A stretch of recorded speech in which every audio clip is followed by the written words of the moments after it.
Praise the lord. ఈరోజు దేవుని వాగ్దానము, అక్షరము చంపును గాని ఆత్మ జీవింపజేయును. కొరింథీయులకు రాసిన 2వ పత్రిక 3వ అధ్యాయము 6వ వచనము.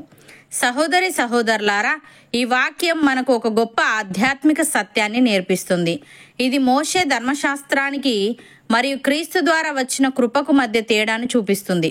ఇక్కడ అక్షరము చంపును అనగా ధర్మశాస్త్రపు నియమాలు కేవలం బాహ్యంగా పాటిస్తే అది మనకు జీవం ఇవ్వదని, మనల్ని దోషిగా చేసి శిక్షకు గురి చేస్తుందని అర్థం.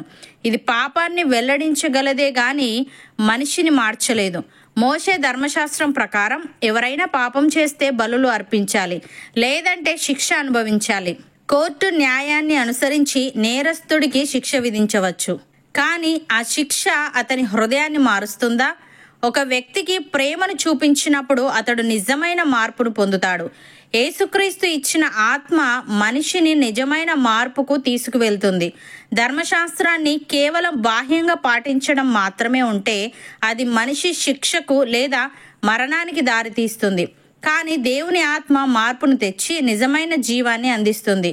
కొన్ని దేశాలు శత్రువులను శిక్షించడం ద్వారా శాంతి తీసుకురావాలని భావిస్తాయి, కానీ మహాత్మా గాంధీ అహింసా మార్గాన్ని అనుసరించి శత్రువులను ప్రేమతో మార్చాడు. బలవంతపు నియమాలు కన్నా ప్రేమ ఎంతో శక్తివంతమైనది. ఒక తల్లి తన పిల్లల్ని కేవలం నియమాల ప్రకారం కఠినంగా పెంచితే వారు మానసికంగా ఒత్తిడికి గురవుతారు. కానీ అదే తల్లి ప్రేమతో సహనంతో మంచి విషయాలు నేర్పిస్తే పిల్లలు సహజంగా మంచివాళ్ళుగా మారుతారు. కేవలం నియమాలు కాదు, హృదయ మార్పు ముఖ్యం. పాత నిబంధనలో ప్రతి పాపానికి బలి పశువు అర్పించాలి, కానీ ఇది ప్రతి సంవత్సరం మళ్ళీ చేయాలి, ఎందుకంటే ఇది నిజమైన విమోచన ఇవ్వలేదు. యేసుక్రీస్తు ఒకసారి మాత్రమే తనను తాను బలిగా అర్పించి ఆత్మ ద్వారా శాశ్వత విమోచనం ఇచ్చాడు. ధర్మశాస్త్రపు అక్షరము బలి పశువులను చంపించింది, కానీ ఆత్మ క్రీస్తు ద్వారా నూతన జీవాన్ని ఇచ్చింది. కాబట్టి మనము కేవలం నియమాలను పాటించే వారిగా కాకుండా దేవుని ఆత్మను అనుసరించి జీవించే వారముగా ఉండాలి. ఎందుకంటే క్రైస్తవ జీవితం కేవలం నియమాలకు కట్టుబడటం కాదు, దేవునితో నిజమైన అనుబంధం కలిగి ఉండడం. భక్తుడు ఈ విధంగా అంటున్నాడు, జనులారా ఎల్లప్పుడూ దేవుని యందు నమ్మిక ఉంచుడి, ఆయన సన్నిధిని మీ హృదయములు కుమ్మరించుడి.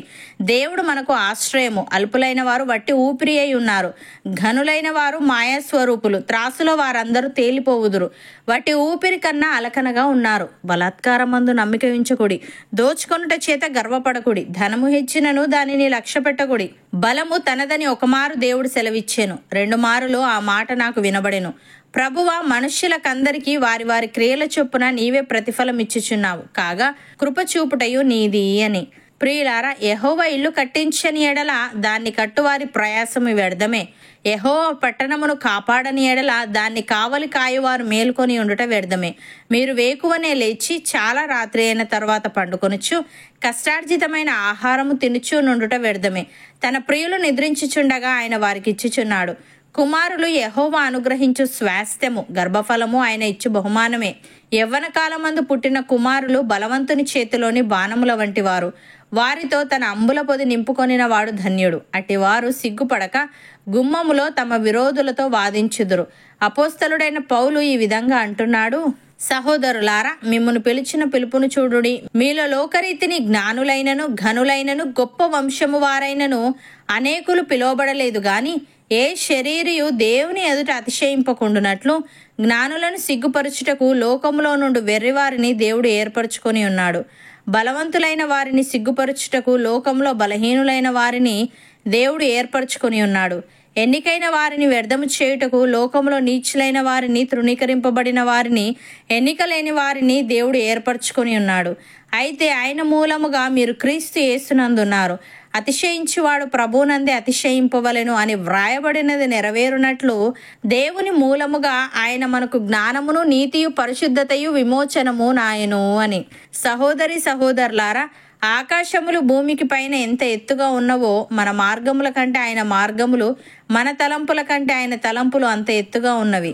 వర్షమును హిమమును ఆకాశము నుండి వచ్చి అక్కడికి ఏలాగు మరలక భూమిని తడిపి విత్తువానికి విత్తనమును, భుజించువానికి ఆహారమును కలుగుటకై అది చిగిర్చి వర్ధిల్లునట్లు చేయునో, అలాగే ఆయన నోట నుండి వచ్చు వచనమును ఉండును. నిష్ఫలముగా ఆయన యొద్దకు మరలక అది ఆయనకు అనుకూలమైన దానిని నెరవేర్చును.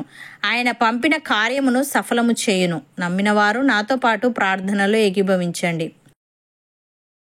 పరిశుద్ధుడా, ప్రేమగల తండ్రి, అక్షరము చంపును గాని ఆత్మ జీవింపజేయునని ధర్మశాస్త్రాన్ని కేవలం బాహ్యంగా పాటించడం మాత్రమే ఉంటే అది మనిషి శిక్షకు లేదా మరణానికి దారితీస్తుందని, అయితే నీ ఆత్మ మార్పును తెచ్చి నిజమైన జీవాన్ని అందిస్తుందని నీవు తెలియజేశావు.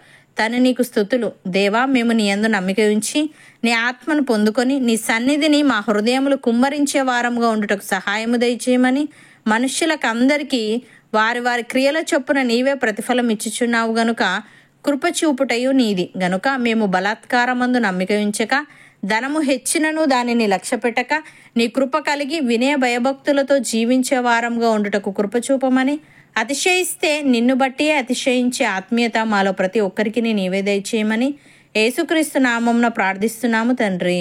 ఆమెన్.